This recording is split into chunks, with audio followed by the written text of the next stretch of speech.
नमस्कार दोस्तों, कैसे हो आप सब? दोस्तों, इस वीडियो में हमें चर्चा करनी है एमपी ग्रुप 4 के एग्जाम के बारे में। हम सभी जानते हैं 15 जुलाई 2023 से ग्रुप 4 के एग्जाम शुरू हो रहे हैं और आज है 8 जुलाई। लगभग 6 दिन अब शेष रह गए हैं। लगभग मैंने कहा क्योंकि कुछ विद्यार्थियों का एग्जाम 15 जुलाई को होगा, किसी का 16, 17, 18 जुलाई, इस प्रकार से अलग-अलग शिफ्ट में अलग-अलग दिन अलग-अलग अभ्यर्थियों के एग्जाम्स होने हैं। तो 6 दिन दोस्तों ऐसे हैं जो लगभग सभी विद्यार्थियों के पास, लगभग क्या सभी विद्यार्थियों के पास अब 6 दिन का टाइम तो शेष है ही कम से कम। तो अब इन 6 दिनों में क्या अप्रोच होनी चाहिए एग्जाम को लेकर, क्या स्ट्रेटेजी होनी चाहिए ताकि एग्जाम में हर विद्यार्थी बेटर परफॉर्मेंस दे पाए। काफी सारे बेंचमार्क या काफी सारे फैक्टर काम करते हैं एग्जाम में बढ़िया परफॉर्मेंस के। आपके दिमाग में किसी भी प्रकार का दबाव, किसी भी प्रकार की चिंता नहीं होनी चाहिए। इन सब बिंदुओं को लेकर हमें इस वीडियो में चर्चा करनी है। ठीक, तो सबसे पहले बात करेंगे टेस्ट लगाएं या ना लगाएं। दो बिंदु हमारे बीच में हैं। टेस्ट लगाने चाहिए अब जब 6 दिन बचे हैं तब, और रिवीजन हम किस प्रकार से करें। तो एक एक करके हमें इन दोनों बिंदुओं पर ही अपनी इस चर्चा को आगे बढ़ाना है और इन दोनों बिंदुओं के अंतर्गत ही हम सारी बातों को कवर करेंगे। मानसिक तनाव से किस प्रकार बचें, बाकी सारी चीजें। टेंशन उसी विद्यार्थी को होगी जिसने बढ़िया तैयारी करी होगी। जिसने तैयारी नहीं करी होगी वो पूर्ण निश्चिंतता के साथ पेपर देने जाएगा कि पेपर है, दे लेते हैं, देखा जाएगा जो होगा। लेकिन जिसने तैयारी करी होगी, जिसने अपना टाइम दिया होगा, टाइम की पेमेंट मांगती है तैयारी, जिसने पेमेंट करी होगी वो आउटपुट की उम्मीद भी करता है और उसी उम्मीद में उसे फिर चिंता होती है होगा या नहीं होगा। तो इन्हीं बिंदुओं पर हमें चर्चा करनी है। सबसे पहला बिंदु, अब टेस्ट लगाए जाएं या नहीं। दोस्तों, ये विद्यार्थी की क्षमता पर निर्भर करता है कि अब जब 6 दिन बचे एग्जाम के, उसे टेस्ट लगाना चाहिए या नहीं लगाना चाहिए। क्षमता का मतलब है यदि मान लीजिए किसी विद्यार्थी के कम नंबर आ गए, अब उसे टेंशन नहीं होनी चाहिए एग्जाम में क्या होगा। आपके आज कम नंबर आए टेस्ट लगाने के बाद और फिर आपको टेंशन चालू हो गई, मेरे कम नंबर आए, मेरी तैयारी कम है, एग्जाम में होगा कि नहीं होगा।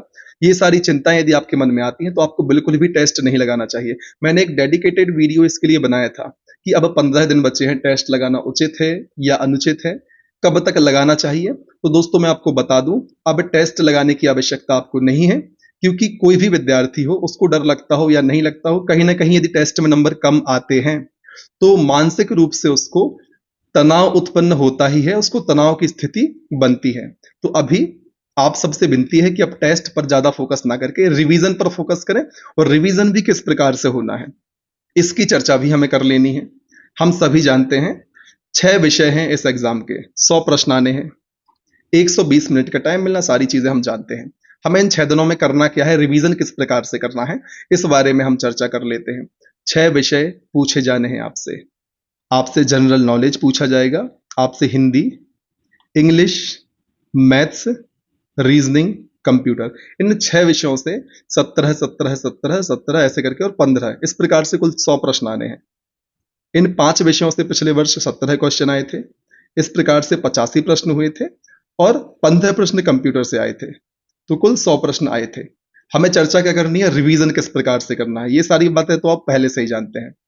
तो दोस्तों, जीके बहुत विस्तृत है, अभी तक आपने जितना पढ़ लिया बढ़िया है। यदि आपने करंट अफेयर भी पढ़ा है तो इन 6 दिनों में आप प्रयास करें उसको रिवाइज कर लें। ज्यादा भटकना नहीं है जनरल नॉलेज को लेकर, बनता है तो आएगा, नहीं तो फिर ज्यादा परेशान नहीं होना।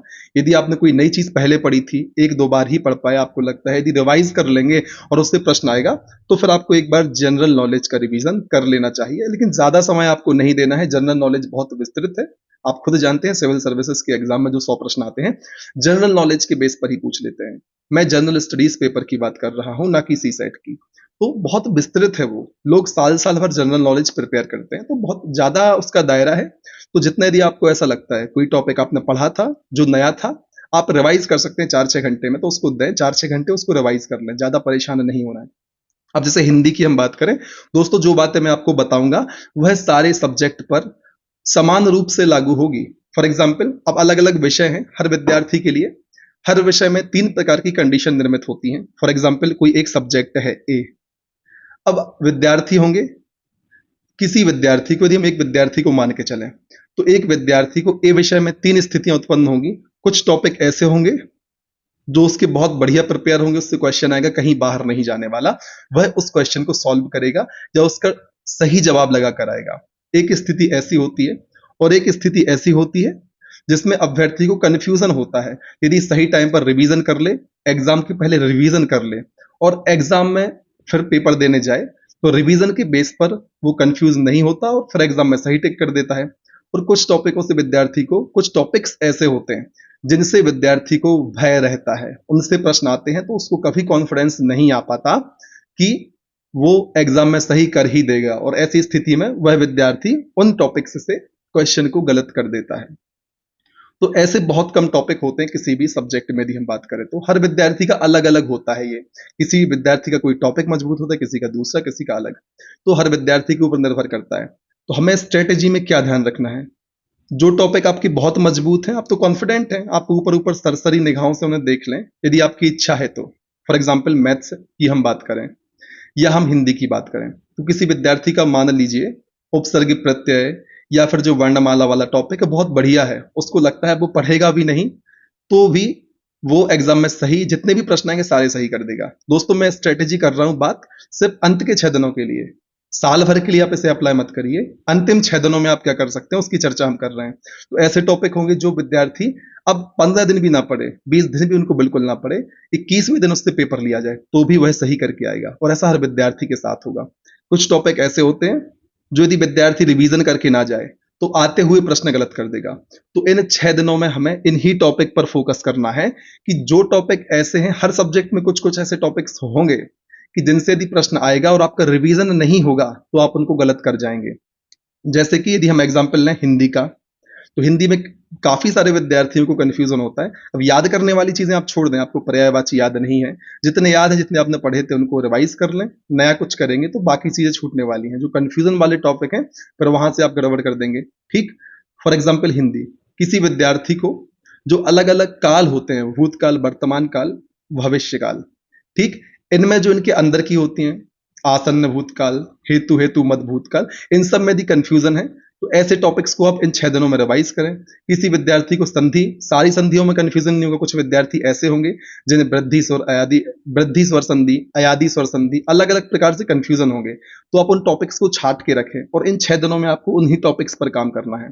फॉर एग्जाम्पल इंग्लिश का यदि हम उदाहरण लें तो इंग्लिश में जो है किसी विद्यार्थी को नरेशन में डाउट हो सकता है, कुछ एक्सेप्शनल केसेस होते हैं रूल्स के इंग्लिश में, उनमें डाउट हो सकता है, तो आपको सिर्फ उन पर फोकस करना है। काफी सारी चीजें इंग्लिश में भी ऐसी होंगी जो आप पर आती होंगी, और जो आपने वोकेबलरी पढ़ी है उनको रिवाइज करना है। इंग्लिश में यदि आप कुछ नया पढ़ेंगे और याद नहीं होगा तो आपका समय जाएगा उन चीजों के लिए भी जो आपने पहले से पढ़ी हुई थी, और फिर रिवीजन बस ना करने के कारण आप पेपर में उनको गलत टिक करके आ गए। इस बात का आपको ध्यान रखना है। इसी प्रकार से कंप्यूटर में भी दोस्तों ऐसा होगा, किसी को मान लो नेटवर्क जो मॉडल होते हैं, ओएसआई मॉडल वगैरह, उनकी लेयर्स में समस्या है, तो आप इन ऐसे टॉपिक सब सब्जेक्ट्स में होंगे, आप उनको सिलेक्ट करें, उनका मल्टीपल टाइम रिवीजन करें।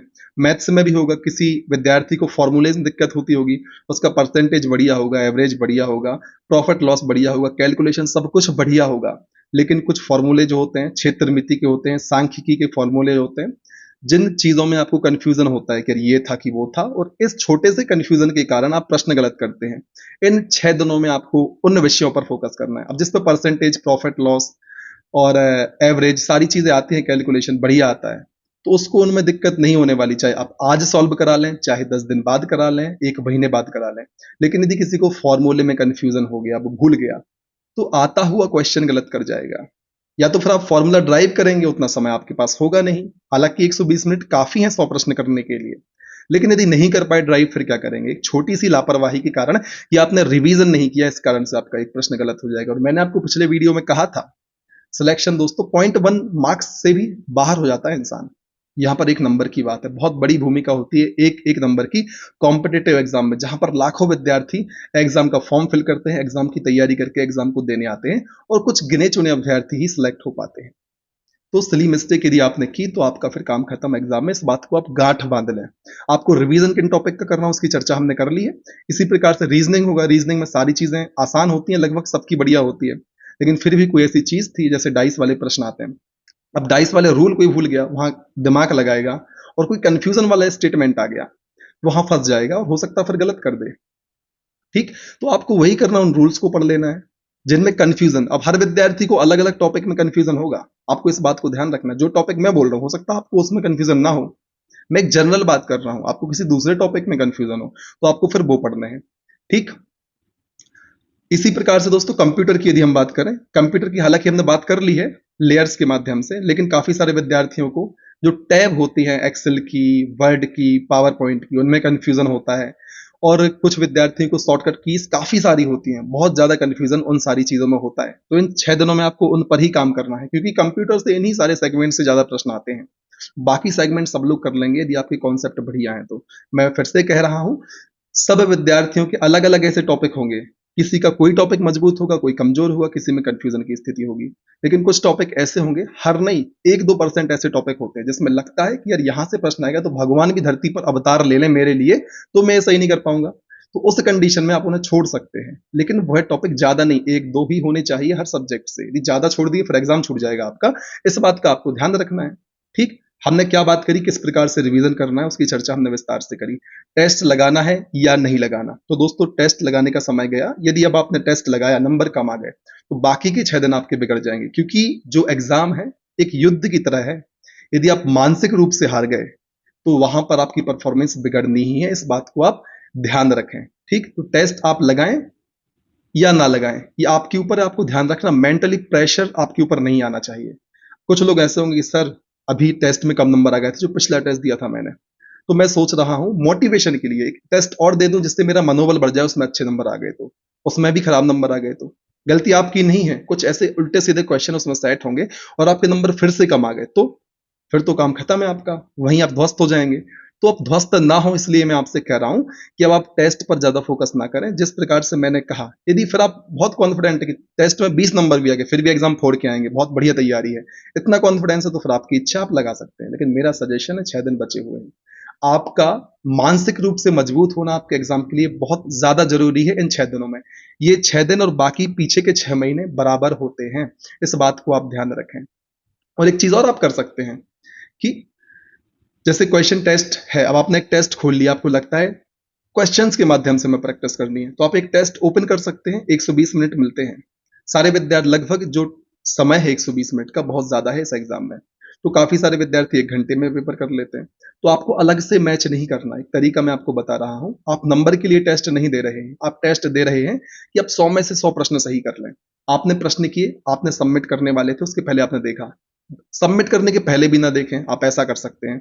आपने टेस्ट दिया, क्वेश्चन करते करते 70वें प्रश्न पर दिक्कत आई, तुरंत क्लियर करें, बुक में देख के फिर टिक करें। इसी प्रकार से जब मैथ रीजनिंग पर आप आएंगे, तो मैथ्स में मान लो किसी क्वेश्चन में आपको प्रॉब्लम आई, आप फॉर्मूला भूल गए, कॉन्सेप्ट भूल गए, तो तुरंत उसे क्लियर करें। यहां पर टेस्ट में अपना, अब आपको अवलोकन करना आपका उद्देश्य नहीं है, आपके कॉन्सेप्ट क्लियर करना, जिस चीजों में कंफ्यूजन है वो पता करके तुरंत दूर करना। और फिर इस प्रकार से जब आप करेंगे तो इन 120 मिनट में जितने 100 प्रश्न होंगे और जितने भी कॉन्सेप्ट्स, जितने भी फैक्ट्स उनमें आए होंगे, वो आप सारे कवर कर ले जाएंगे। तो एक ये तरीका हो सकता है टेस्ट के सहारे रिवीजन करने का उन टॉपिक्स का जिनमें आपको कंफ्यूजन है, और एग्जाम में आप वहां पर प्रश्न गलत करते हैं तो ऑन द स्पॉट आप तुरंत उनको वहां से दूर कर सकते हैं। लेकिन फिर इसमें आप 120 मिनट ही आपको देने पड़ेंगे, क्योंकि जो प्रश्न आ रहे थे वो आपने जल्दी कर लिए, और जो नहीं आ रहे थे वह आपने तुरंत अपनी पुस्तक से या ऑनलाइन सर्च करके उनको आपने वहीं करेक्ट कर लिया, जिससे अगली बार अब जब वो प्रश्न आएगा तो आप पे बनेगा। अलग से नहीं करना दोस्तों, टेस्ट लगाते लगाते, मैं बोल रहा हूं आपसे, टेस्ट लगाते लगाते, टेस्ट नंबर के लिए नहीं लगा रहे आप उसको टेस्ट माने ही ना, आप प्रश्न मान लें उसको, हम प्रश्न कर रहे हैं, और जिस वाले कॉन्सेप्ट में दिक्कत होगी उस कॉन्सेप्ट को हम तुरंत वहां पर चेक करके उसको सही करेंगे। ठीक, उम्मीद है इस वीडियो से आपको काफी सहायता मिलेगी ग्रुप 4 के एग्जाम में, जो 6 दिन बाद होने वाला है। तो दोस्तों अपना आत्मविश्वास बनाए रखें। अंत में जो लड़ाइयां होती है उसमें आत्मविश्वास की बहुत बड़ी भूमिका होती है, और आत्मविश्वास और सही रणनीति के दम पर ही लड़ाइयां जीती जाती हैं। इस बात को ध्यान रखें, लगातार मेहनत करें, अपने आप को मजबूत बनाएं। तो इसी प्रकार से लगातार मेहनत करते रहें, आगे बढ़ते रहें, तब तक नहीं रुकना है जब तक आपको आपकी मंजिल प्राप्त नहीं होती। जय हिंद, वंदे मातरम।